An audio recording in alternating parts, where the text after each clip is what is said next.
Hi, everyone. Hi, my name's Jason, Jason MU, and I'm presenting today on how Undertale soundtrack shapes its narrative. I'm really excited to talk about this. It's one of my favorite game soundtracks, and I think it's amazing, and there's so much depth to it. So that's what the talk is about. Quick background about me. I'm a composer as well as a writer.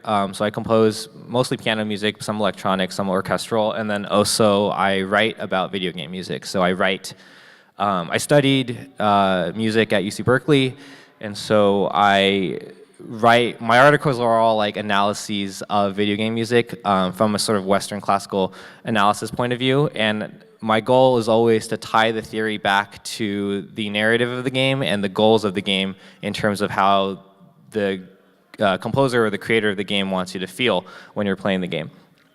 I can share all the links and stuff later, but that's just a quick background about me.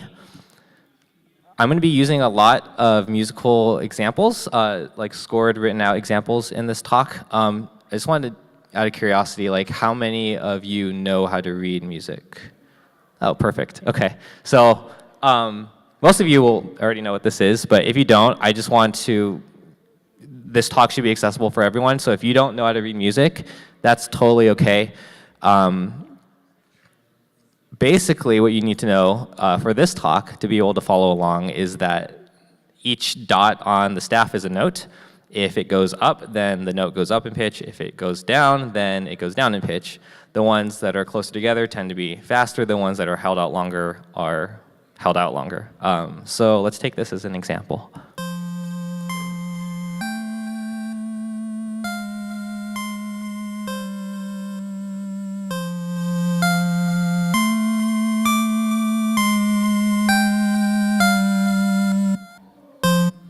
Pretty simple, right? So even if you don't know how to follow, how to read music, but you could follow along with that, then you should be good. Last thing for people who have perfect pitch, I apologize in advance. Most of these transcriptions are in C just for the ease of transcription. I don't have perfect pitch, so that's why. Sorry in advance. All right, let's get into it. How does Undertale's soundtrack shape its narrative? Well, we can't really talk about that without talking about leitmotifs. So let's define what a leitmotif is real quick. According to Wikipedia, a leitmotif is a short, constantly recurring musical phrase associated with a particular person, place, or idea. And that's a pretty good definition, although people often have like sort of the natural question is, what's the difference between that and like a theme? Like, why is it Undine's leitmotif and not just like Undine's theme? Which is a good question. And the difference really lies in how leitmotifs are used specifically. If you just have one track that's like Undine's theme, then it would just be a theme. But if you have that melody sprinkled throughout the soundtrack, and specifically sprinkled throughout the soundtrack where the composer is trying to invoke Undine, then that would make it a leitmotif because it's recurring not just in its own track, but in other parts of the music as well. So an example, if you hear this, it doesn't even have to get to the melody. You already know it's this guy.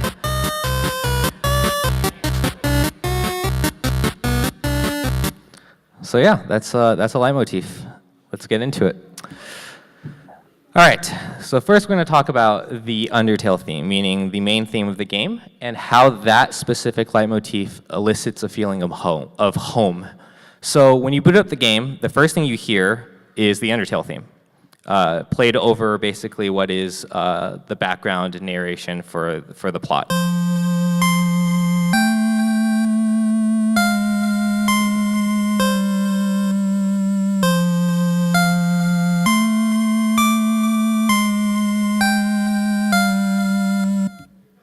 All right, so that's the Undertale theme. And then when you press a button, it takes you to the menu, the title screen, I guess.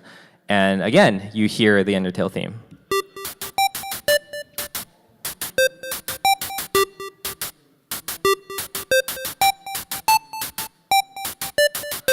It's kind of reminiscent of like the old Game Boy Zeldas to me.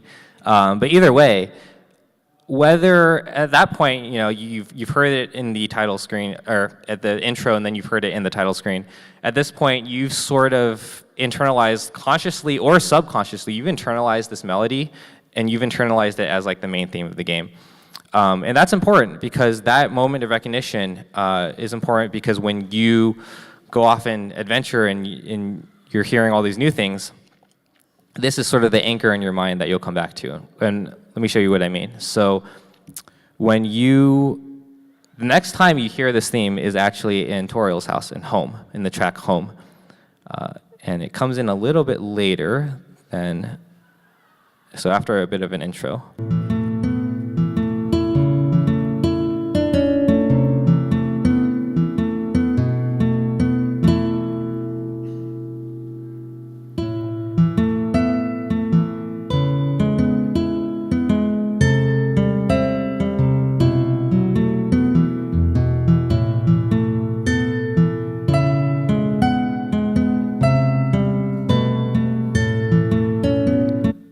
Now, if you think about where this is in the story, you've just started out, you've been traumatized by Flurry, you've wandered through the ruins, and then finally you've reached a safe place.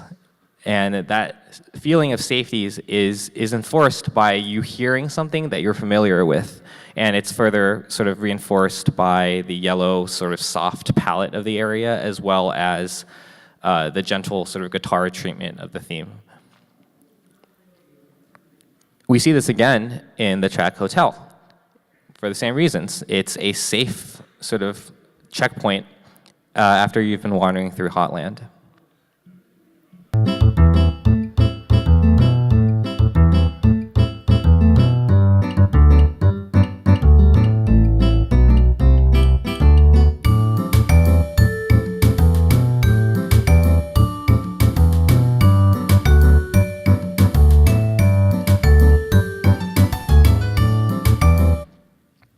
Now, what's neat about this is there's sort of a parallel symmetry to where these two areas are located in the game. The Toriel's house is located right after the first area, Ruins, and the hotel is located right before the last area, the core. And if you compare the enemies in the Ruins and in the core, you have Lux, you have Frogget, can't forget. And yeah, that's right. Whimsum, that's right. I can only remember the advanced version because then in the core you see Whims a lot, you see Astigmatism, and you see a Final Frogget. So there's a cool sort of like mirroring there. And then of course you hear the Undertale theme in New Home.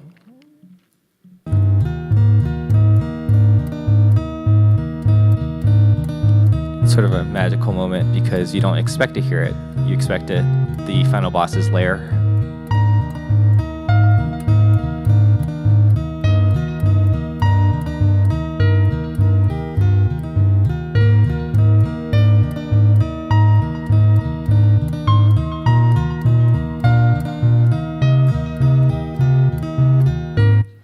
There's a lot more to say about that specific track, but I'll get into that later when we talk about the end game.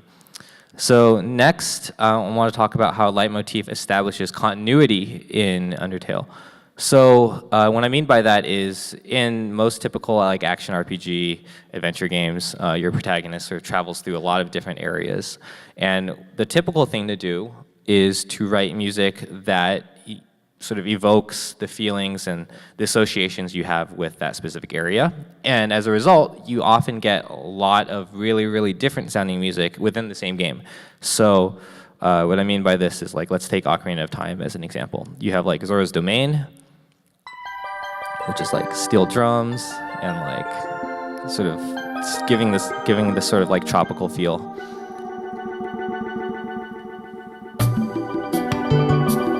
And then you compare that with another area like Gerudo Valley, which is completely different with the Spanish guitar.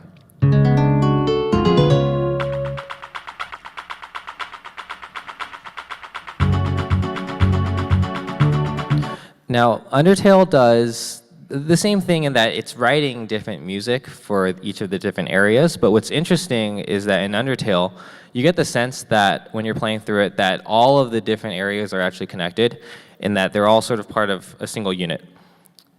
And the reason for this is that they're all actually tied together by a leitmotif. And I wanted to show you how that works. So let's look at the first track, the first overworld track, which is Ruins. And specifically, I want to focus on the beginning piano pattern. So it sounds like this.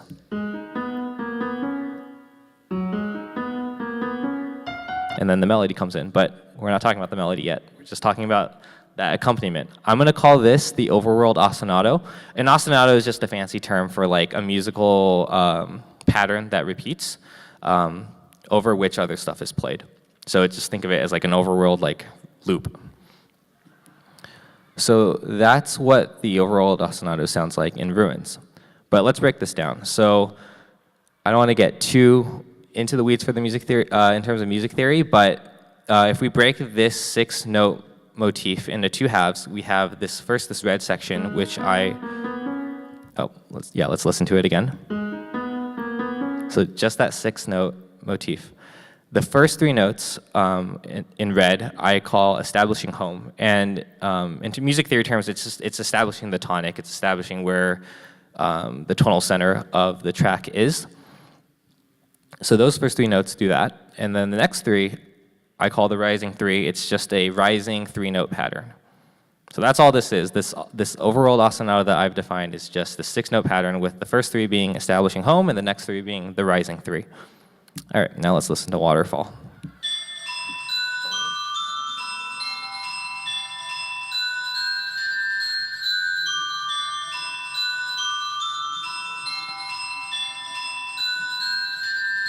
So there were a lot more notes this time, but if you write it out, you have the first section of the phrase, establishing home, establishing the tonic, and then you have that rising 3. If you're listening to it, the thing that jumped out to me was the fact that the rising 3 is actually the highest sort of set of pitches within the repeating pattern for Waterfall, and so it naturally sort of jumps out of the mix.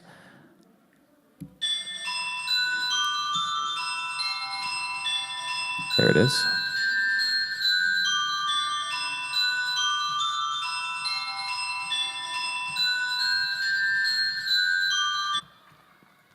So that's Waterfall. And at this point I said, well, let's look at all the other worlds just to make sure this is a real thing, right? Let's listen to Hotland.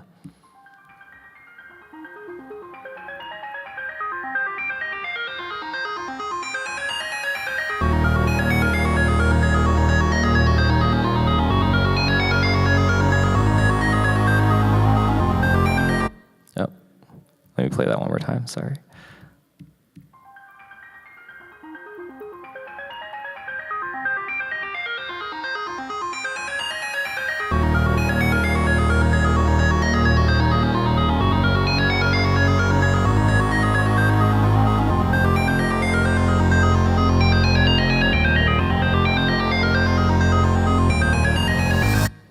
Should be able to hear those 3 notes, da da da, right in the mix, and that's again the rising 3 coming out, and of course then it appears in core.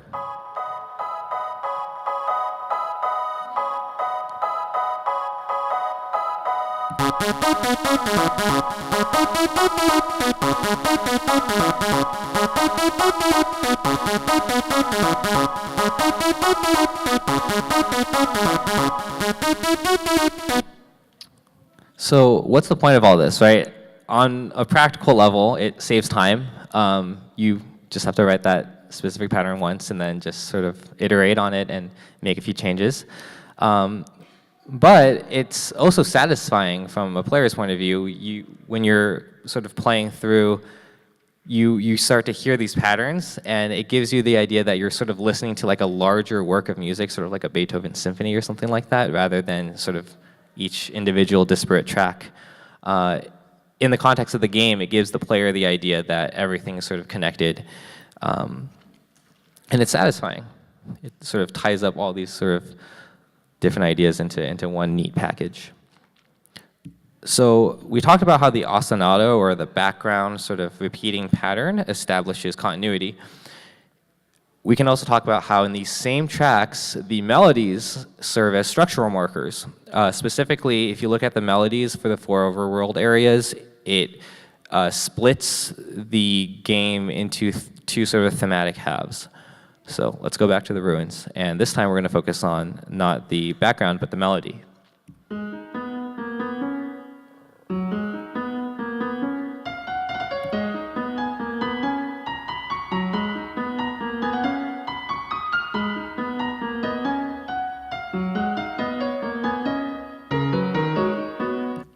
So that's the ruins melody. Now let's listen to Waterfall. I'm going to skip ahead a little bit because there's a kind of a long intro.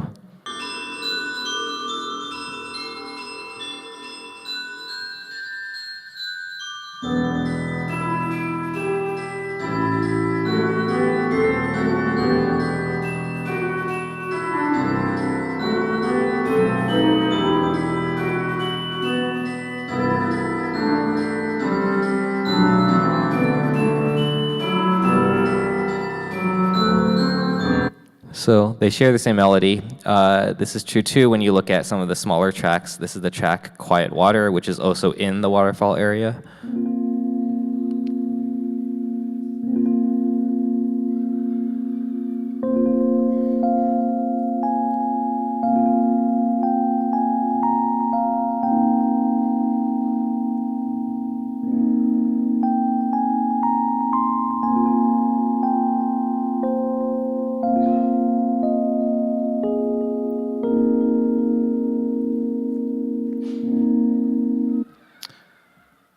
And then after that track, it kind of disappears from the overworld tracks. Like, it's not in Hotland, it's not in Core, it's not really like in the second half of the game, really.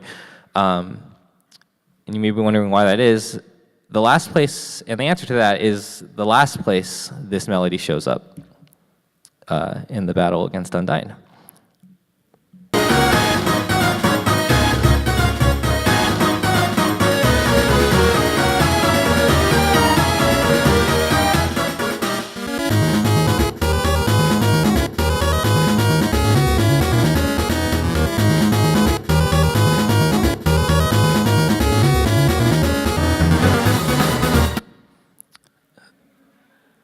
Pretty cool.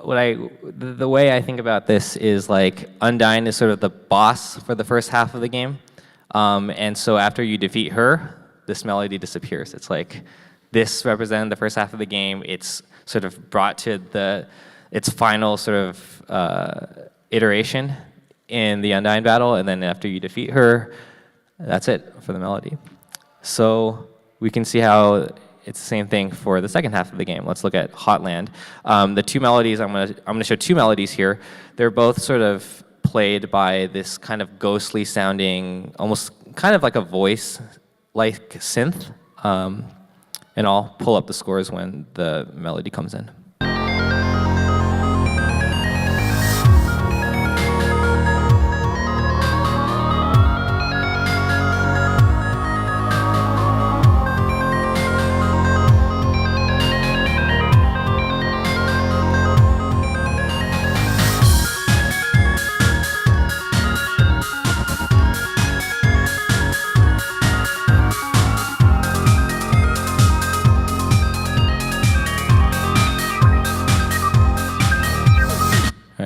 Two melodies in Hotland.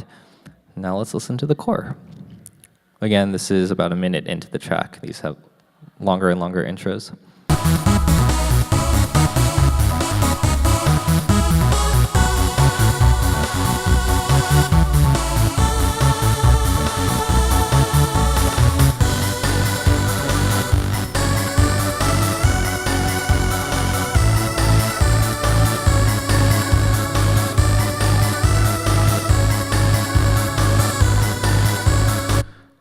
Of course, I mean, this should be sort of clear by now, but like none of these melodies are exact replicas, but they're all based on the same thing, and he sort of makes changes as it fits the song.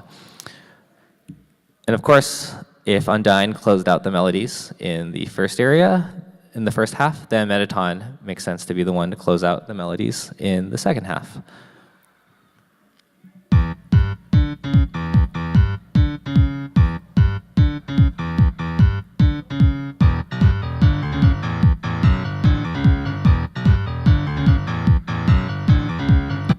Oh, sorry. Let's do that again. I forgot I had that queued up.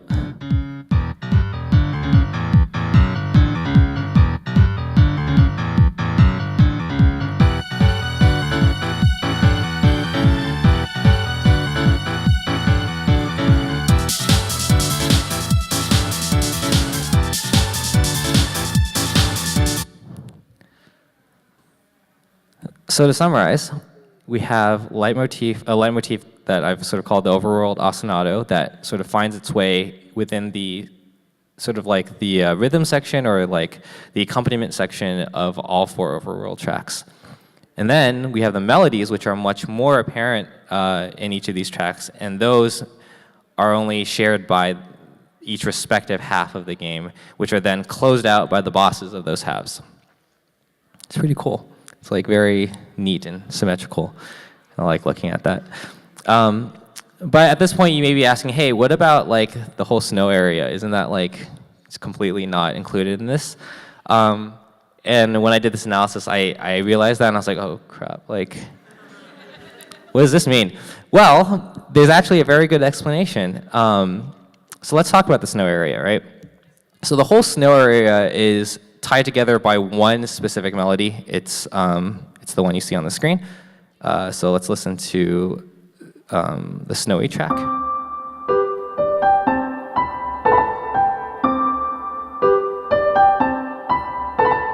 So just that little melody is in every track, pretty much in the snow area. So in the town, again, I'm gonna skip ahead.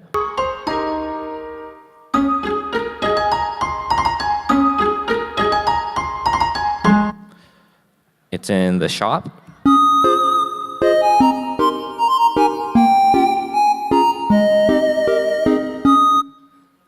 And it's in the boss battle against Papyrus. Well, yeah, this counts, I think.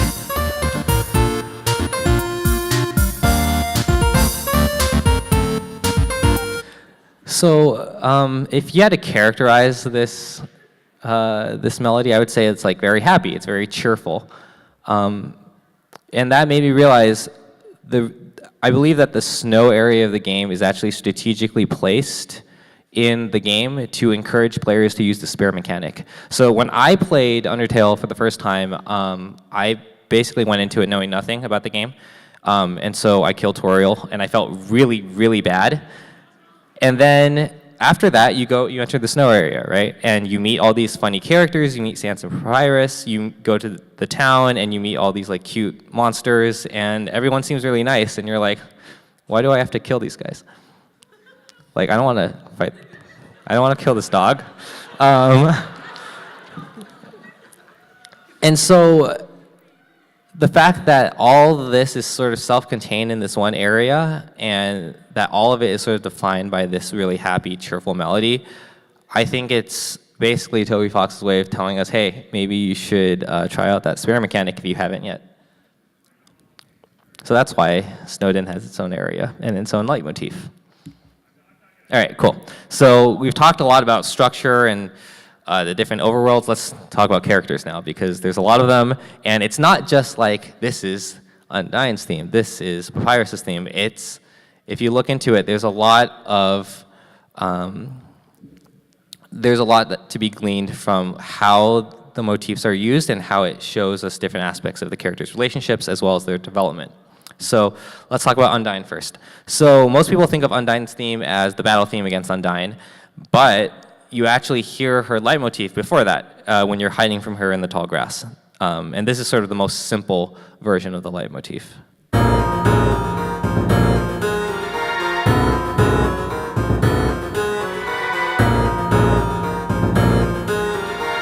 So just that 6-note repeating pattern, really. So the next time you hear it is actually when she's pursuing you. And I really like what Toby Fox has done with the leitmotif here, because he's taken a 6-note leitmotif which fits neatly in a triple meter, 3/4, and he sort of forced it into a 4/4. And the result of that is, you'll see with the red lines, I've sort of demarcated the 6-note patterns. The result is that at the end of the bar, you have 4 notes of the 6 motif, and then you just have to move on. And the result of that, when you hear it, is like you feel like you're being rushed. You feel like you're sort of stumbling.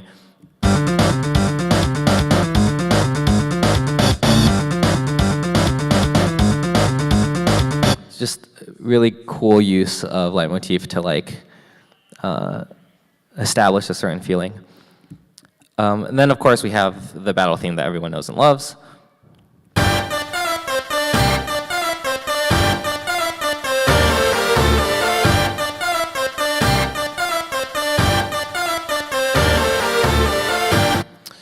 And this one was actually hard for me to like sort of find, but even in the Genocide run, Undine the Undying, her leitmotif is, the melody that plays is based on Undine's leitmotif. It's just sort of expanded. If you go on my website and sort of read my analysis of it, it's like all the aspects of Undine's battle theme in the normal run is sort of like expanded and sort of brought to its maximum in this fight.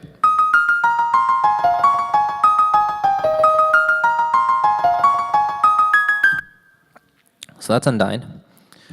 Let's talk about Alfie's. I really like her leitmotif.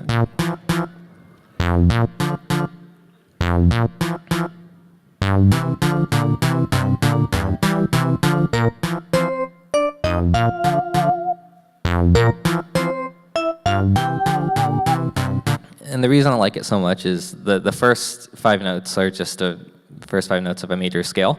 And then, so it's like happy, I guess. Like major scales are generally, positive sounding.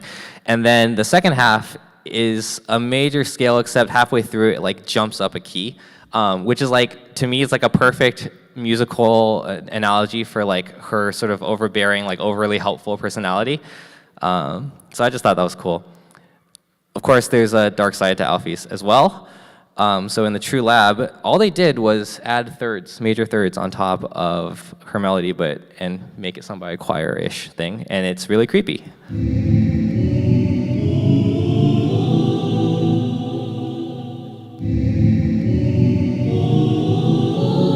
Same melody, all they did was add thirds.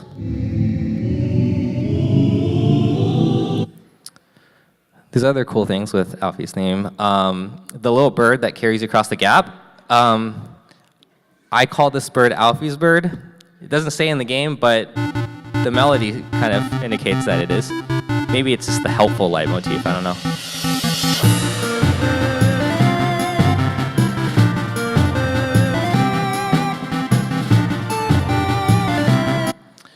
And then the bit I think is really cute and really cool is the track She's Playing Piano. So this is the track, you hear it in the Pacifist run when you go with the Papyrus to hang out with Undine at her house.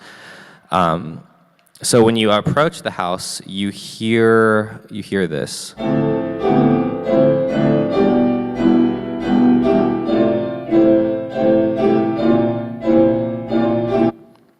That's not an original piece of music. It's actually from Alfie's theme.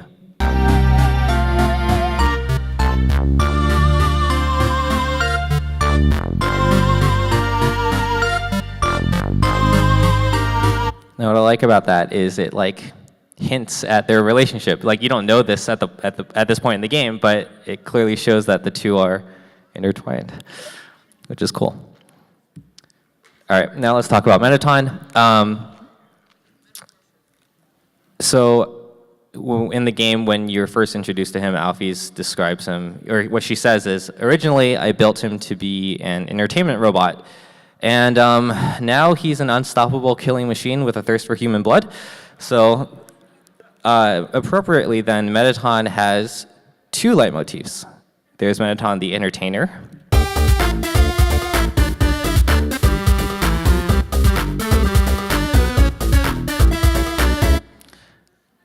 And then there's Mettaton the killer.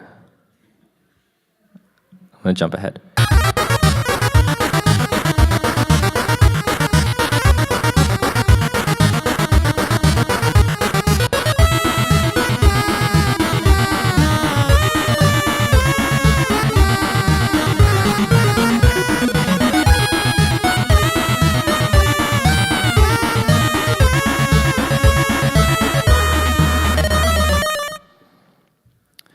So you can't write two leitmotifs for a character and not bring them both together.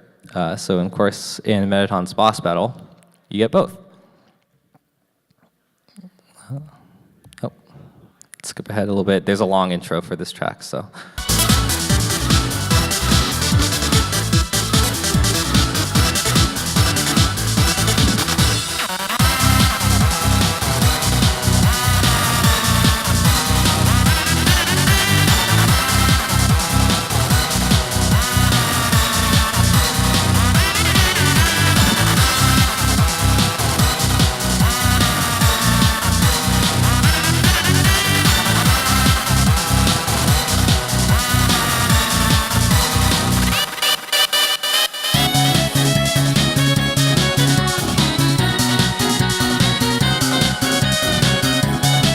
Now, what I really, really love about the way that the entertainment theme in particular comes back in this track is when you first hear it, it's like fairly simple. It's just got like sort of normal harmony bass notes, and it's kind of like chip-tuney, synthy.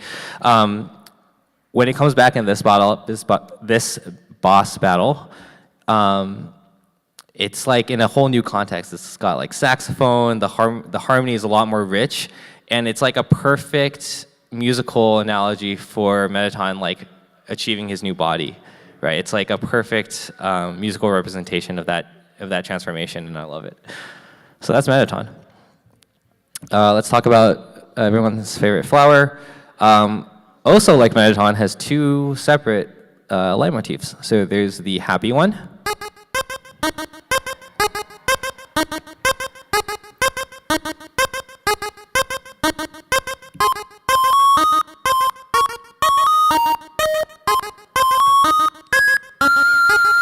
Sounds like a little juvenile, like children's tune or something. And then you have the evil one. This is played really, really slowly. That's the second note. Third note.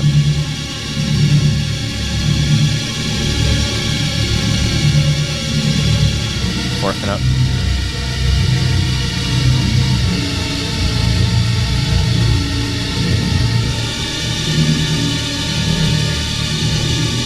So of course these come together in the boss battle as well.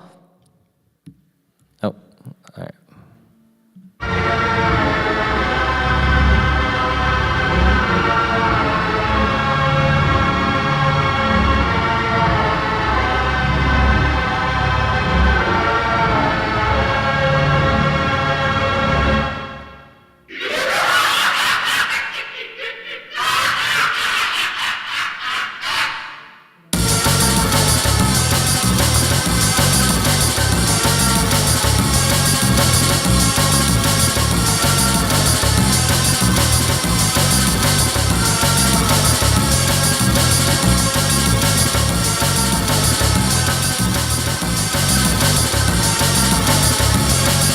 Letting it play out because when this section comes in,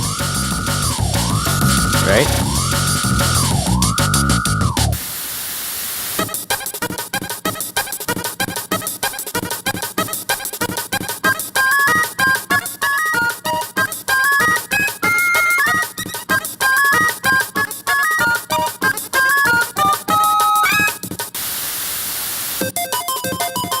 And every time a different heart, it's a different variation. Same melody.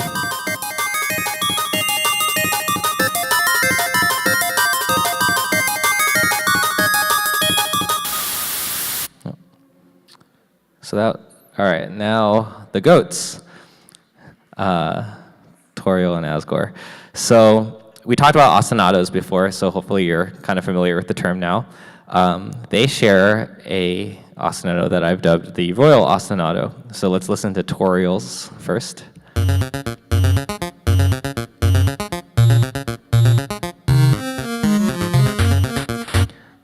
Just that really cool repeating pattern. And then in Asgore's track, what I really like is that it's not revealed immediately.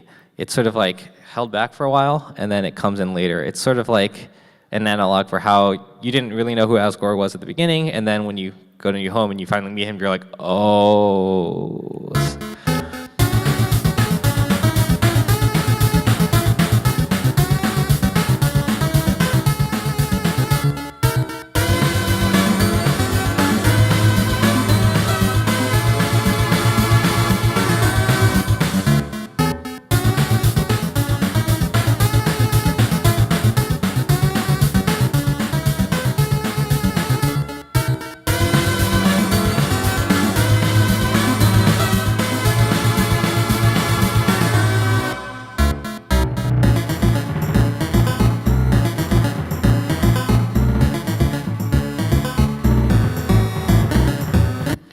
What was also cool when I did the notation for this, I realized like that the difference between the two ostinatos is really a result of like needing to fit Toriel's 6/8 ostinato into 4/4. And when I did that, I realized, oh, actually all the female characters in Undertale are in triple time, and all the male characters are in 4/4, which is also cool. Like if you go back, Alfie's is in 3/4, Undine's is in 3/4, everyone else is in 4/4. There's some more to say about Asgore's theme, or the battle, Bergen-Trucken, the battle music against him. There's this little piano interlude that plays in the middle of it.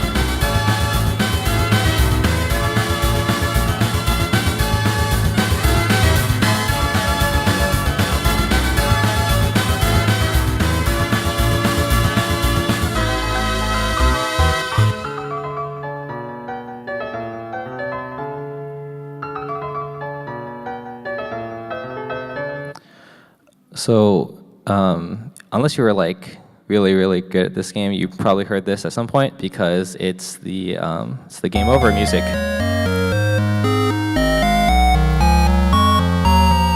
But what's really neat about it is that the voice that tells you you cannot give up, you recognize later it's Asgore's voice telling you, and that's why this leitmotif appears in his battle music, because it's him telling you not to give up.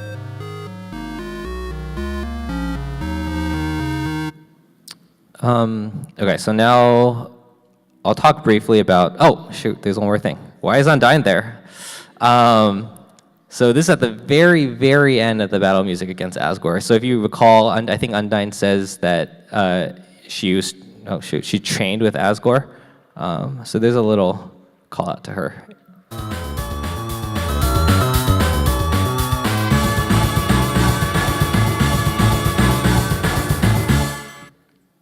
So that's neat too. All right, let's talk about Sans.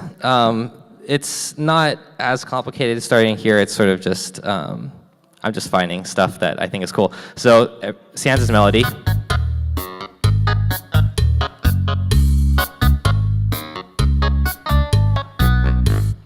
And then when you're having your heart-to-heart with him, this is quite transformed, but specifically if you look at the rhythmic profile, it's derived from the same melody.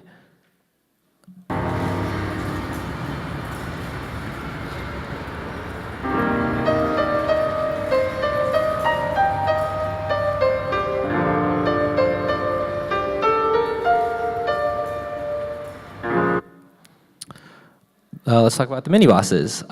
So there's now Luke, there's the dummy, and their tracks they're not exactly the same, obviously, but they share essentially the same melody. So I'm just going to play the Napstabuk battle music. That's not the right one.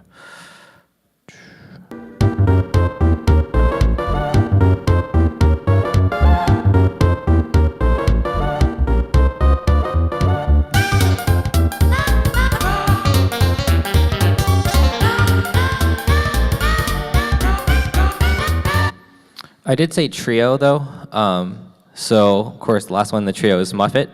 Her music is significantly different from the first two, but if you look at the melody and specifically look for this quarter note, 4-quarter note sort of ascending pattern, you'll see that they're also derived from the same thing. Let's see.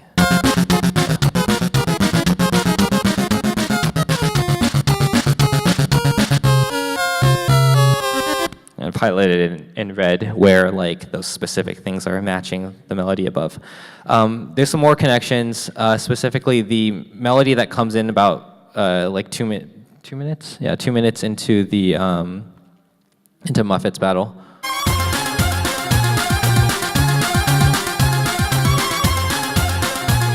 That's the music that plays in Absolute's house.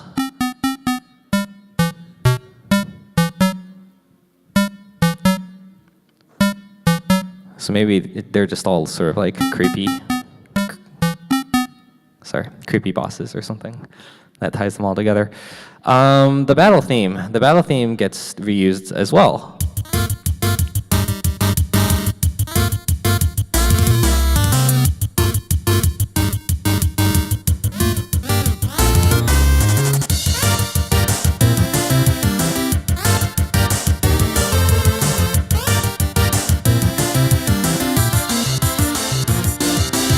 So if you're fighting a dog, how do you write music for that? You just take your battle theme and make it sound happy instead.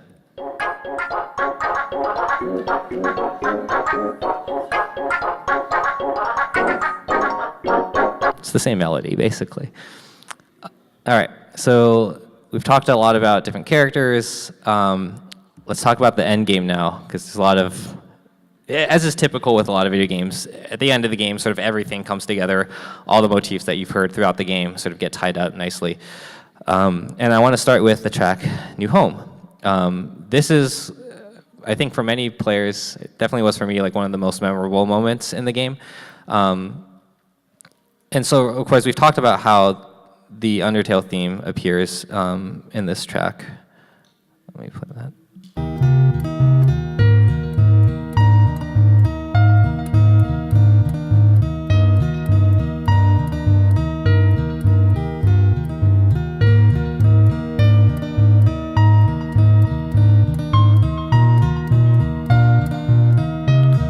So there's, of course, New Home and Home. They're both sort of this like soft guitar sound. They both got the Undertale theme, but one significant difference is the guitar accompaniment and what it's playing. And depending on what you did in the game, you may or may not recognize that. There's that one statue that you can shelter from the rain with the umbrella, and when you do, it plays a little chime melody, right?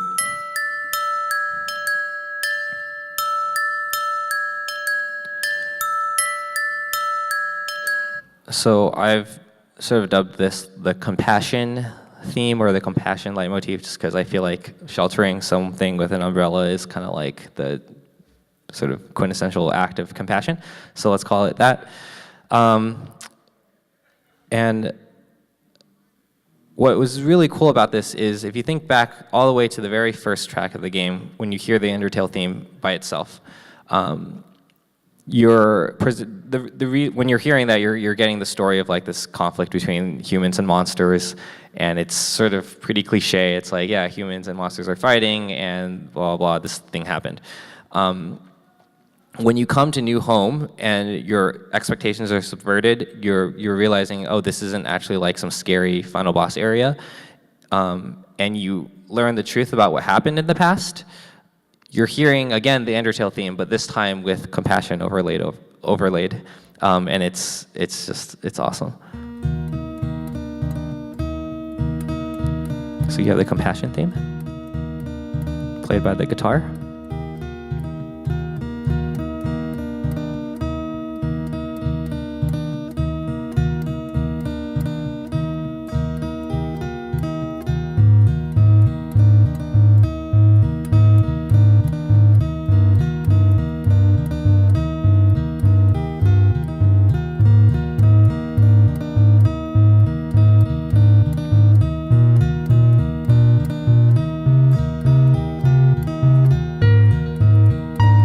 And it's these two things together that sort of like completely reintroduces the Undertale theme and the conflict of the whole game, but in a different light. And I felt like this moment was so magical to me, and it's such a long track too. It's like a 6-minute long track, and it's like meant to be played as you're walking through the new home and you're learning about what happened. Just a really cool moment. Let's talk about what happens when you get to the end of the game in your neutral run. So when you get the neutral ending, this is the track that plays during the epilogue, which you kind of like immediately recognize as like a slowed down version of the Ruins theme. To me, this is like a very deliberate callback to be like, hey, maybe you should go back to the beginning of the game and try again. And then about a minute into that track, there's this melody that's kind of based on the Ruins theme, but it's kind of its own theme. I call it the regret theme because it's like, it's not a happy ending. You kind of regret what you did, and maybe you should go back and fix things. So let's listen to it.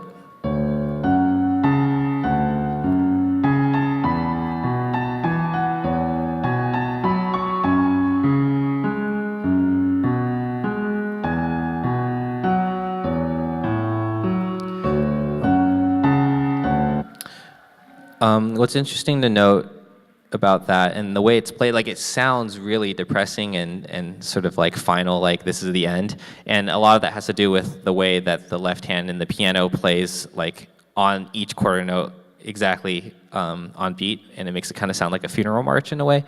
But what's interesting is that this theme then gets repurposed when you play through the pacifist run, and it seems like things are bleak, but actually this time we'll hear the same theme, but the accompaniment are sort of these energetic, shimmering strings, and the effect is completely different.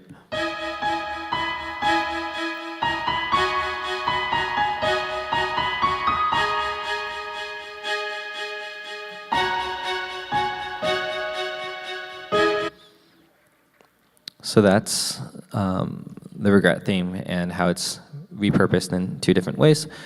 Let's talk about the final boss in the track Hopes and Dreams.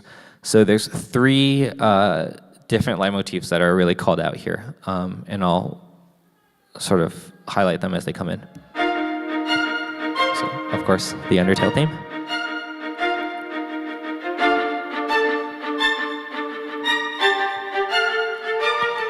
And then that's riffed on for a while, and then about 2 minutes in,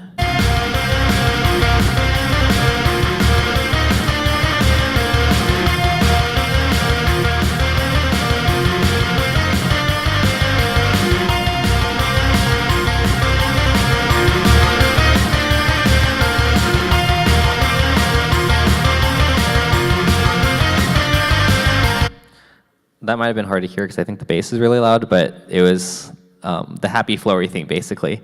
It's not exactly as it's written, but it's clearly based on that. And then at the end, sort of, how far is this? Like 3 minutes in, there's this melody.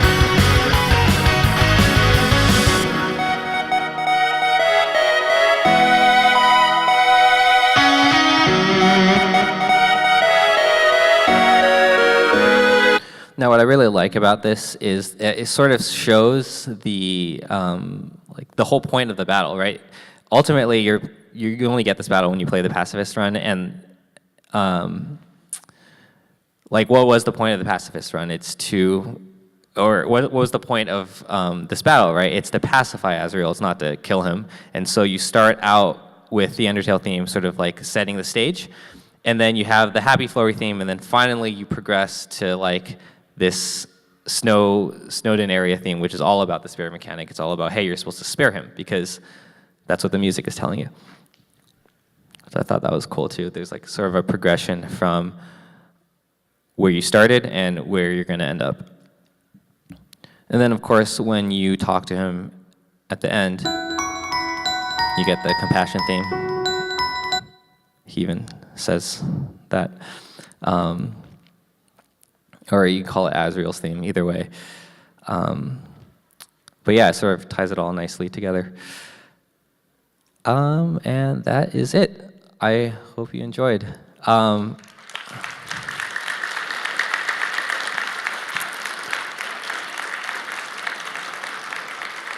Totally down to do questions and anything else. Yep. Do you think there's any significance between using the chiptune sort of stuff and the more orchestral instrument sort of stuff? I didn't really look into I didn't necessarily look into why. I did notice for certain tracks, like for Toriel and Asgore's tracks, there are chiptune and strings and tambourine. It's the same. I would think of it as Toby Fox maybe uses different palettes for different areas, but I didn't necessarily think oh, chiptune means this or orchestral means that. Yeah.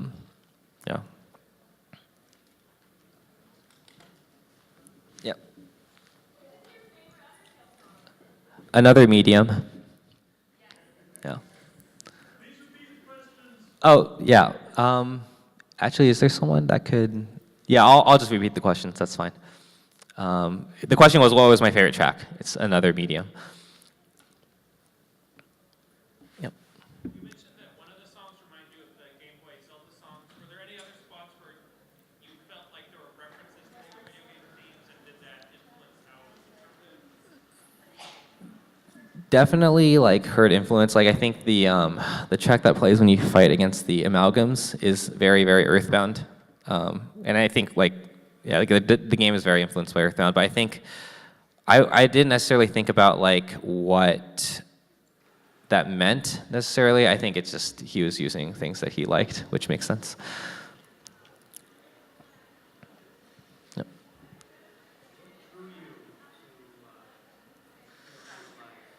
Yep. Yeah. So the question was, why did I do this? So I listen to. Sometimes I'll just play a game and listen to the soundtrack and like it so much and want to And I started hearing a lot of this stuff organically without analyzing it initially, and I got excited about that. And I was like, man, there's no one cataloging all these things. So then at first I was just gonna I don't know, write a list of stuff, but that seemed lame. So I wrote a really long analysis that I published about 2 years ago. It's on my website. This talk was more or less like a presentation version of that essay, although the essay goes into more detail. But yeah, I basically just do this for game soundtracks that I'm excited about. So other things I've written include analysis of the Gen 1 Pokemon battle themes, one on the 8 dungeons in Link's Awakening. There's 2 articles on Breath of the Wild. So it's just whatever I get excited about, really. Yep. So a big part of the soundtrack is Toby speeds up and slows down the same music. Do you consider the significance of his choices of what to speed up and slow down? Sorry, so the question was about Toby Fox speeding up or slowing down tracks, and whether or not I consider that in my analysis. Not particularly. I'm more interested in the musical content as we perceive it. So it's just kind of if it's the same melody, that's significant. If it's, if he's pulling from another track, then there's something significant about that. That's usually what I'm looking for. Yeah, I actually don't know specifically. I didn't know about tracks that were actually sped up and not touched in any other way. So, yep. Are there any correlations between Deltarune and Undertale? If so, any correlation between the training dummy and Susie? Questions about Deltarune and so I don't think I noted any differences between, or noticed any similarities between the dummy and so, although definitely the music of Deltarune is very much composed in the same way, very economical, a lot of reuse of similar melodies. Just as an example, Susie's theme is basically the building blocks for the battle theme, which is also then used in the shop. I can go more into that after this if you want. Just come up to me and talk. I'm totally down to chat about stuff. Yep. So this really isn't really a question, more of just kind of an analysis that I had of my own about Megaton. So his whole thing, I noticed a few weeks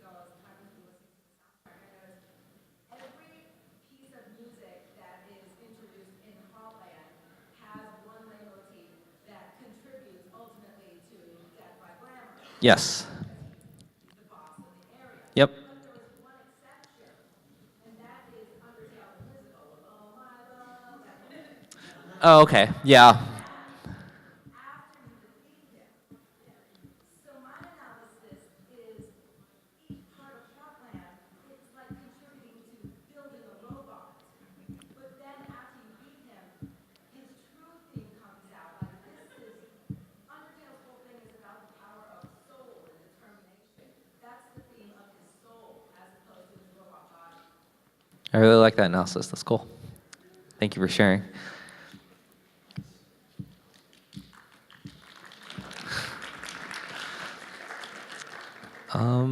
Yeah, otherwise, if you really like this type of content, definitely check out my website and follow me on Twitter. I'm tweeting about random stuff, competitive melee sometimes, but yeah, I'll tweet out whenever I write a new article.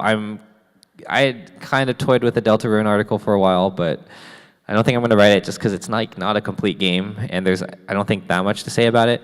I am working on an Octopath analysis, though. Any other questions? If not, totally down to just meet with people and talk afterwards. Cool. Thanks, guys.